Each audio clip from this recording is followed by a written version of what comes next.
kind of scary, you know, a lot of cars passing by, a lot of big cars. Pulling over on the highway is both nerve-wracking and dangerous. Right now, we're on the side of the highway. How about now? Look at these people going 100 miles per hour next to us. Sometimes it seems like your four-way hazard lights are just a candle being snuffed out by drivers flying by. Before Hurricane Ian, Erickson and Jensen had 11 ships, bringing in tons of shrimp.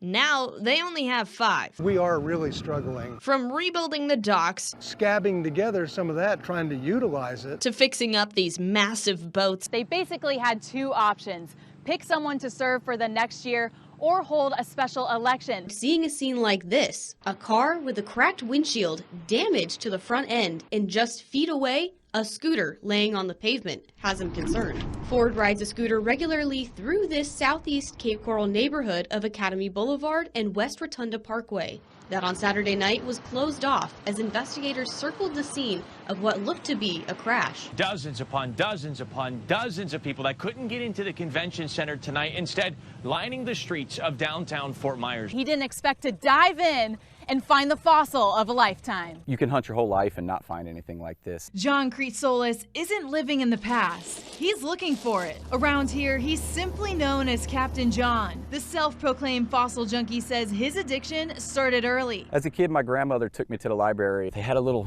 fossil dig thing. Rhonda Moore tells me she's used to seeing trash or household items dumped on the roads in Lehigh, but this 22-foot boat surprised her. This is the biggest thing I've ever seen dumped. It's not a typical sight on this side of town. In Fort Myers Beach, you would see it. In Cape Coral, where Ian did most of his destruction, but not here. The destroyed boat is now filled with empty bottles and twigs. Moore says it's become an eyesore in her neighborhood. It doesn't belong here. Many people were wondering last night why City Council didn't discuss this. My heart dropped when I heard this. It wasn't just Fort Myers police searching for this truck. The entire family was out with eyes peeled. But who cares about the pickup? Their eyes were set on the precious cargo sitting in the back seat. You can replace the truck, right? But a kid with like 4 years. Pig, pig, pig, pig, pig, come on. How did you manage to bring him in? I just opened the gate and I put some food in and he came right in. Families on Suncoast Drive in North Fort Myers say this guy moved into the neighborhood after Hurricane Ian. Although mostly friendly, Becca Danner told me he started doing what pigs do. Well, here at Benita Bill's, you get your burger with a side of thrills. This is the 19th year Aaron Barletta's family got into the festive spirit. Was there ever a doubt in your mind that you weren't going to be able to set this up like this year?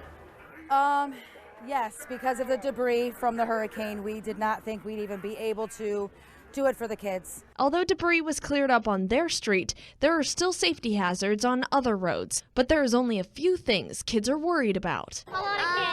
I don't know what it is, but it kind of gets stuck in your throat and makes you cough for a while and burns your eyes a little bit. There's no better way to describe it than downright disgusting. Piles upon piles of dead sea creatures and other organic material is rotting away here on what used to be Newton Beach Park. Now it's where the town of Fort Myers Beach is cleaning up the rest of the beach. This is how they're collecting everything? Yes, that's the equipment just for the sand.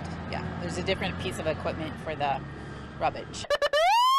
These cruisers aren't out here looking for fugitives or filming a movie. Actually, they're not even from New York. They're part of the Southwest Florida 1013 Club, a group of retired NYPD officers representing the Shield more than 1,000 miles away. Folk art meets fine art. At first glance, you might not even realize that you're looking at art. We got the golfer girls. These sculptures are fondly referred to as the people, and why not? They look about as real as their creator, Jeff Abbott, turning heads and raising eyebrows for 23 years and counting. Well, that's the auto mechanic. It's fun to take them to a parking lot at Publix or wherever and get them out and put them there. These people have become part of Pine Island and the quiet little Bokeelia street they call home.